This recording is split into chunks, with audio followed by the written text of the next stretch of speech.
सीता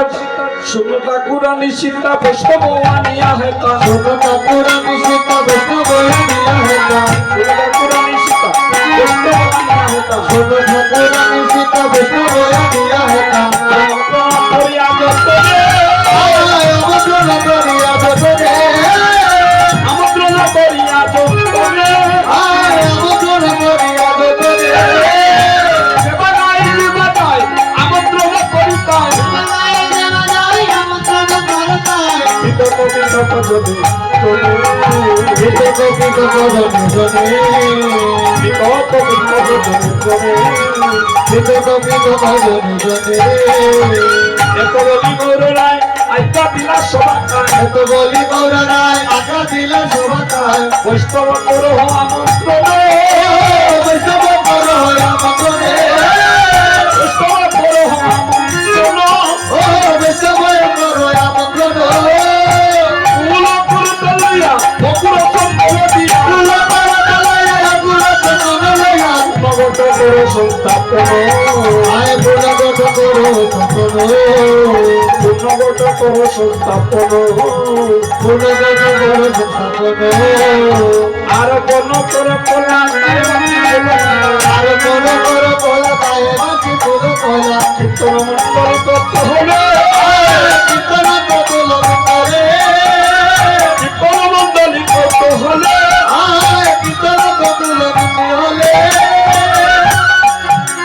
কি বললেন আরো কোন করো কোলা এবার আরো কিছু বললেন হরে কৃষ্ণ আস্তে।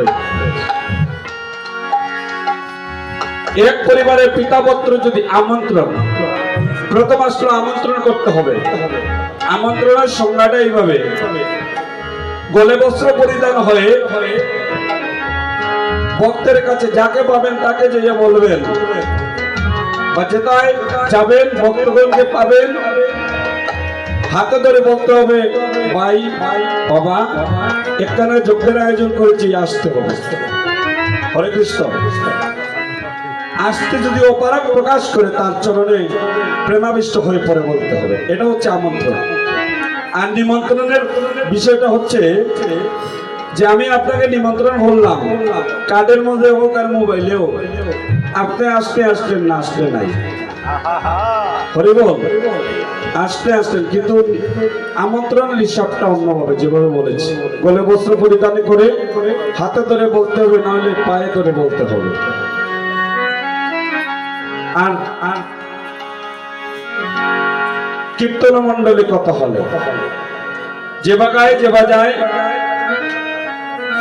বৈষ্ণব করো আমন্ত্রণ পদের মধ্যে বলেছি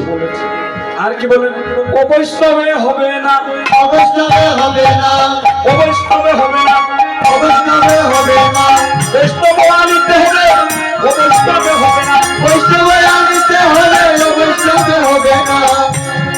বৈষ্ণব করো আমন্ত্রণ বৈষ্ণবকে যেভাবে আমন্ত্রণ করতে হবে কীর্তনীয়দেরকে অমনিভাবে আমন্ত্রণ করতে হবে আগেকার দিনে একটা সুপারি একটু পান আর কিঞ্চিত মাত্র দক্ষিণা দিয়ে আমন্ত্রণ যাক যুগের সাথে তাল মিলিয়ে আমরা যেভাবে পারি আর কীর্তনিয়া দেখুন যে বাগায় যে বাজায় আমন্ত্রণ করি তাই যেভাবে বৈষ্ণবগণকে আমন্ত্রণ করতে হবে কীর্তনীয়দেরকে অনেকে মনে করে থাকেন যে যারা কীর্তন গায় মনে হয় বিশেষ করে আমার কথা বলছি মনে করতে পারেন কীর্তনটা মনে হয় সৈনিক মনোরঞ্জনের পেশা আসলে তা নয়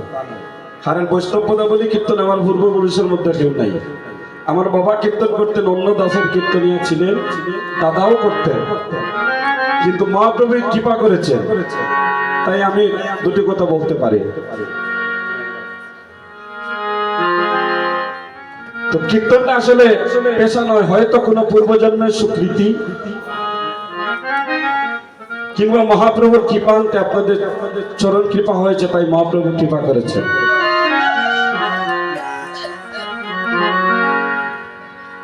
এবার